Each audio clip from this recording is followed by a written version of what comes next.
तो दोस्तों, बिहार में पहले चरण का मतदान हो चुका है खत्म और आज है 9 तारीख और कल के बाद परसों यानी कि 11 तारीख को है दूसरे चरण का मतदान, जो कि बिहार के 121 सीटों पर होने जा रहा है।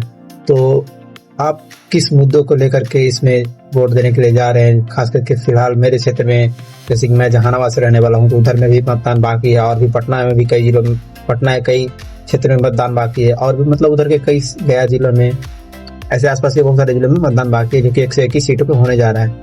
तो आप लोग किस पे वोट करेंगे? सबसे पहला मुद्दा ही होना चाहिए।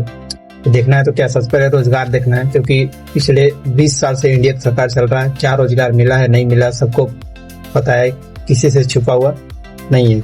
और अभी फिलहाल रोजगार की बातें वो लोग भी कर रहे हैं कि रोजगार देंगे। पहले से बोलते थे कि रोजगार कहाँ से देगा। जब तेजस्वी यादव ने बोला था कि मैं 1 करोड़ रोजगार दूंगा, तो वो बोलते थे कि कहाँ से रोजगार देगा।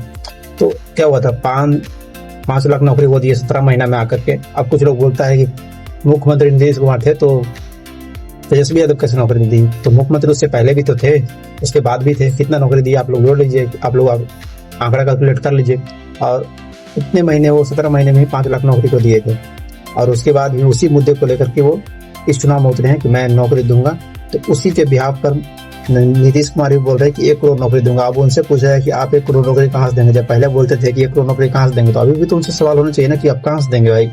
अभी भी तो आपके पास वही सेम सिचुएशन है। अभी बिहार पिछड़ा ही राज्य है, अभी भी स्वास्थ्य में सबसे खराब है, एजुकेशन में सबसे खराब है। आपने सड़क अच्छे बना दिए, वो भी हाईवे के लिए। गाँव में देखिए अभी सड़क बहुत खराब मिलेगा बहुत जगह पे।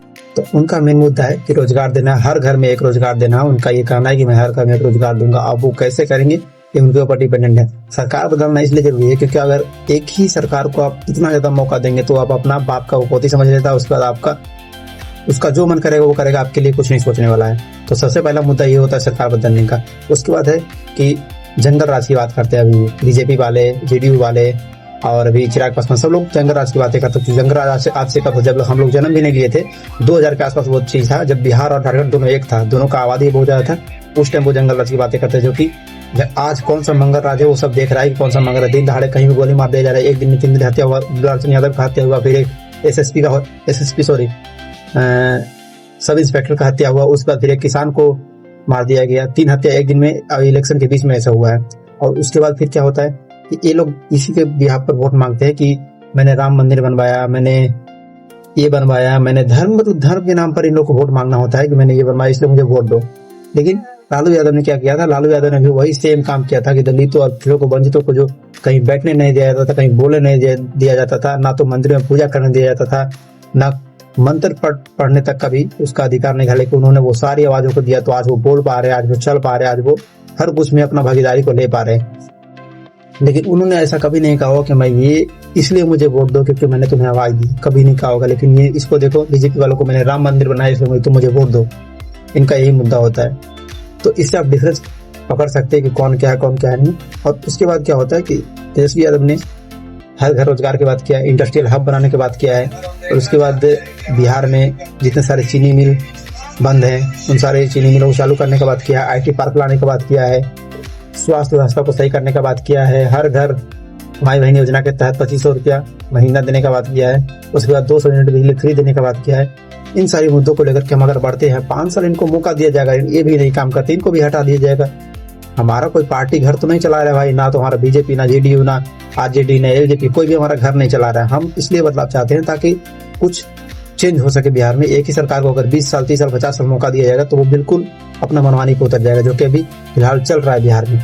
उसके बाद क्या है, इनको क्या करना है कि एक लंबी राजनीति करना है। ये है एक युवा मतलब अभी 34 साल 35 साल के हैं, तो इनको एक लंबी राजनीति करना है, बहुत आगे तक करना है। अगर ये 5 साल में काम नहीं करते तो इनको अगला 5 साल के बाद हटा दिया जाएगा, तो इनका फिर आगे का राजनीति है वो खराब हो सकता है। इसलिए इनको आने के बाद काम करना ही पड़ेगा क्योंकि इनको लंबी राजनीति करना है। नीतीश चाचा का क्या उम्र हो चुका है, उतना वो इनका राजनीति के लायक नहीं रहे, उनका हेल्थ कंडीशन भी नहीं सही है, तो इस कारण से उनको नहीं भी जीते तो उनको कोई दिक्कत नहीं होता है। लेकिन इनको लंबी राजनीति करना तो इनको काम तो करना पड़ेगा, जो बोले हैं वायदा को पूरा करना पड़ेगा। नहीं पूरा करेंगे तो ऑटोमेटिक हटा दिया जाएगा। तो इन सारे मुद्दों को लेकर के बढ़िया और 11 तारीख को भारी मतों से जाकर के वोट कीजिए महागठबंधन के पक्ष में, क्योंकि सरकार बदलाव जरूरी है। बदलिएगा तभी आगे हम सभी लोगों का भविष्य बदल सकता है। आपका एक ही वोट का पावर है, उस वोट को आप व्यर्थ मत कीजिए किसी भी इधर उधर का पार्टी में डाल करके। 5 साल आपको बदल के रख देना है इस वोट के साथ। तभी आपका भविष्य कुछ सुधर सकता है। उसके बाद अगर नहीं हुआ तो उसके बाद फिर से चेंज किया जाएगा इस सरकार को। अगली जो पार्टी रहेगी, जैसे कि जन स्वराज है, और भी जो सही करने के लिए आगे अगर कोई आती है तो उसको दिया जाएगा। तो इस बार तो हम सभी लोग तेजस्वी यादव के साथ हैं। उनको मुख्यमंत्री बनाने के लिए हम लोग अपना जो हो सकता है हम लोगों ने प्रयास किया, वीडियो के थ्रू से, रील्स के थ्रू से, या फोन करके, कहीं भी करके हम लोगों ने अपना प्रयास किया कि वोट उनको दिया जा सके। ये सिर्फ और सिर्फ बदलाव के लिए, ना कि हमारा कोई पार्टी घर चला रहा है। तो आप लोग अब खुद समझदार हैं, आप लोग किनको वोट देना नहीं देना आप लोग डिसाइड कर भी चुके होंगे। लेकिन जाति, धर्म, मजहब, ये सबसे हट करके इस बार वोट कीजिएगा। अपने भविष्य के लिए, अपने बच्चों के भविष्य के लिए कीजिएगा। बस इतना ही कहेंगे।